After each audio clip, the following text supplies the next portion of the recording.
атып кеткен беткларды оқисың ғой, твоя статьясы көп жаңағыдай бір үйге қонаққа бардым дейді. Сосын ана келіннің балаға қарайтынды уақыты жоқ дейді да. Қонақ күтіп отыр. Иә. Ана кішкентай бала 9 айлық балаға әжесі кола ішкізіп отыр дейді, шоколадпен бірге. Вот 9 айлық бала, ойлансақ 9 айлық бала ол только прикорм бастаған бала. Иә, сонда балаға ойлаңызшы, асқазанын былайша айтқан кезде бомба тастағандай жарып жатыр ғой. Иә, себебі мысалғанда Америкада, мен өзім Америкада болып келдім ғой. Иә. Сол жақта полицейский өзінің машинасына осы кока-коланы салып жүреді. Не үшін? Бір жерде мысалы авария болып қалса, ана қанды жуып шаю үшін осы кока-коланы құйып жіберсе, ананы ыдыратып жібереді. Иә?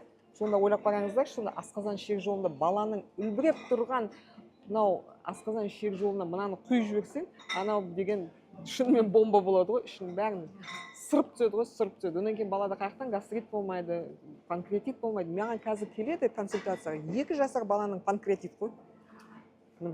Кока-кола беріп жатсыздар ма? Беріп жатырмыз. Энергетиктер бұл өзінше ғой. Жаңағы не? Red Bull, Gorilla. Иә. Олардың құрамындағы былайша айтқанда составы, қанты бар. Қазір оларда қуып алып алған сахарозаменительдерді қосамыз, шілік қатын су, ол сахарозаменитель қанттан да бес-бетер зиян, біріншіден. Екіншіден, мынау қышқылды орта, иә, ашқазан газы бұрқ ете қалады ғой, иә, қышқыл зат.